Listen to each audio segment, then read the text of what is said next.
Hello बच्चों, let's read the question.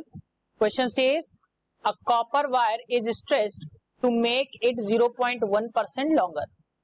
The percentage change in its resistance is. 4 options is given. We just have to talk about the solution. तो सबसे पहले बच्चों हम यहाँ पे बात करेंगे की कॉन्सेप्ट की. तो जो रेजिस्टेंस होता है आर इज इक्वल टू होता है रो इंटू एल बाई ए.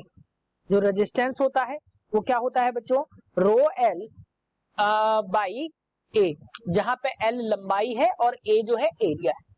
एक चीज और हमेशा माइंड में रखेंगे कि अगर कोई भी चीज को हम स्ट्रेच करते हैं या हम मेल्ट करके दूसरी बनाते हैं तो उसका वॉल्यूम जो है वो कांस्टेंट ही रहता है. वॉल्यूम कांस्टेंट रहता है.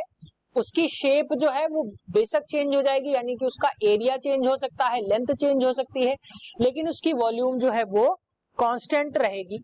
यानी कि अगर मैं बात करूं कि कोई भी वायर है, क्वेश्चन के अकॉर्डिंग कहें, कोई भी वायर है जिसका वॉल्यूम था, मान लिया एल था पहले, तो बाद में हमने क्या किया है, उसकी शेप चेंज हो गई, यानी कि ए डैश एरिया चेंज हो गया, एल डैश चेंज हो गया, लेकिन इसका वॉल्यूम जो है, अगर मैं कहूं V1 जो था वो V डैश के बराबर, मैं डैश इसको इसलिए डिनोट कर रहा हूं ताकि आपको ध्यान रहे. तो V जो है वो किसके बराबर रहेगा बच्चों, V डैश के. यहाँ पे की कॉन्सेप्ट को मैं लिख देता हूं, इरेज हो गया है. तो V डैश हमेशा रहेगा.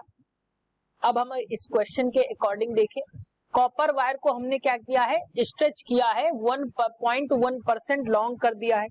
यानी कि L जो था, L डैश जो है, नई लंबाई जो है वो क्या है कि पहले L थी और L का हमने क्या किया है, 0.1% ऑफ L जो है वो बढ़ा दिया है. तो यहाँ पे हमें जो नई जो लंबाई मिलेगी वो हमें क्या मिल जाएगी, 1 प्लस, अब मैं इसको सॉल्व कर लेता हूं. परसेंटेज का मतलब होता है 1/100, तो हमने इसको 100 लिख दिया L.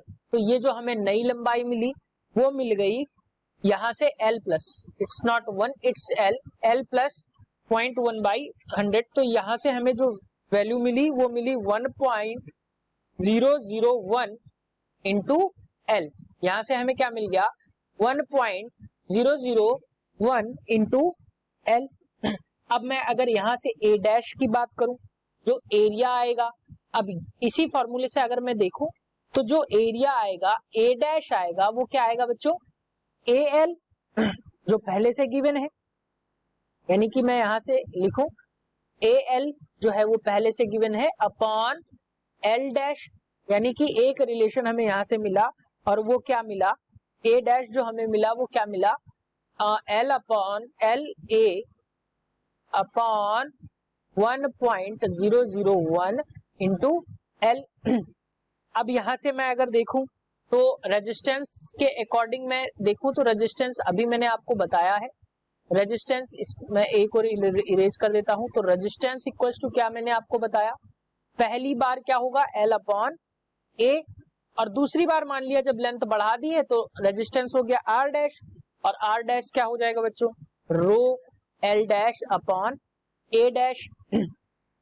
अब यहां से अगर मैं इन दोनों इक्वेशंस को डिवाइड करूं तो क्या हो जाएगा, ये मैं इक्वेशन 1 मान लेता हूं और ये मैंने इक्वेशन 2 मान ली. अब मैं इन दोनों इक्वेशंस को डिवाइड करूंगा तो मैंने इक्वेशन 2 को इक्वेशन 1 से डिवाइड कर दिया.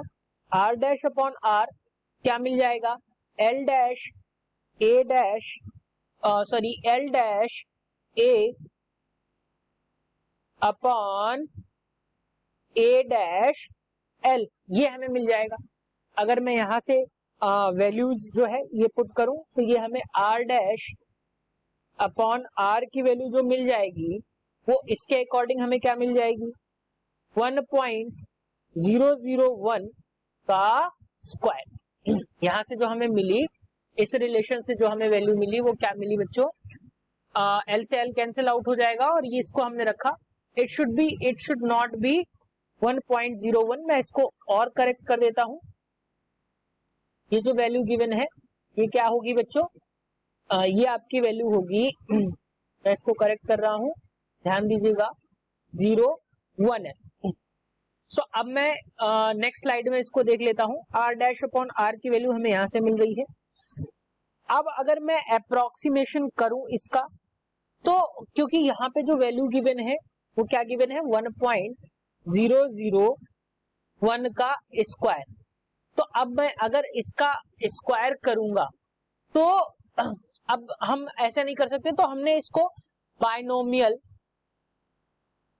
बायनोमियल अप्रोक्सीमेशन जो है, बायनोमियल अप्रोक्सीमेशन के अकॉर्डिंग हम इसको अप्रोक्सीमेट वैल्यू जो है वो निकाल लेंगे।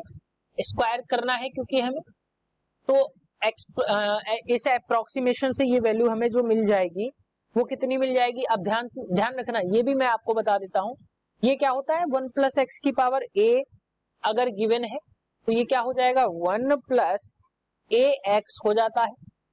ठीक बच्चों, जब ए एक्स की वैल्यू, ये कब होता है जब ए एक्स की वैल्यू जो है वो 1 से बहुत छोटी होती है। तो इस प्रकार का जो आपका इस तरीके की जो पावर्स को आप ओपन करोगे तो वो इस तरीके से मिलेगी। सो अगर मैं यहाँ पे बच्चों बात करूं तो 1.001 का स्क्वायर हमें क्या मिल जाएगा, इसको मैं ऐसे लिख सकता हूं 1 प्लस 0.001 का स्क्वायर, यानी कि ये आपको मिल जाएगा 1 प्लस 2 इंटू 0.001। और यहां से अगर मैं बात करूं तो ये जो वैल्यू आपकी मिली, जो स्क्वायर वैल्यू मिली, वो आपको क्या मिल गई 1.002। यहां से मैं आपको फिर से क्लियर कर देता हूं कि ये जो स्क्वायर आप खोलेंगे, ओपन करेंगे, बायनोमियल अप्रोक्सीमेशन से करेंगे, और बायनोमियल अप्रोक्सीमेशन से ये हमें वैल्यू मिली 1.002, यानी कि आर डैश अपॉन आर की वैल्यू हमें क्या मिल गई 1.002। तो आर डैश हमें क्या मिल जाएगा 1.002 इंटू आर, हमें ये वैल्यू जो है मिल जाएगी। अब अगर हमसे पूछा गया है परसेंटेज इंक्रीज, तो परसेंटेज इंक्रीज की अगर हम बात करें, क्योंकि परसेंटेज बढ़ रहा है तो परसेंटेज इंक्रीज हम निकालेंगे, रेजिस्टेंस में परसेंटेज इंक्रीज, तो ये क्या हो जाएगा R dash minus R upon R into 100। So percentage increase हमें कितना मिल जाएगा यहां से 1.002 माइनस, यहां मैं आर लिख देता हूं, और minus R by R into 100। तो यहां से जो हमें वैल्यू मिल जाएगी वो कितनी मिल जाएगी 0.002 आर बाई आर इंटू 100%। सो अगर मैं यहां से देखूं, आर से आर यहां कैंसिल आउट हो रहा है, मैं इसको कट कर देता हूं, तो यहां से जो आपको वैल्यू मिली वो कितनी मिली 0.002 इंटू 100, यानी 0.2% जो है ये आपका परसेंटेज इंक्रीज जो है रेजिस्टेंस आ गया, कितना आया 0.2%, यानी कि जो रेजिस्टेंस होगा वो 0.2% बढ़ जाएगा। So option A is the correct answer for this question. Hope you understood it well. Best of luck.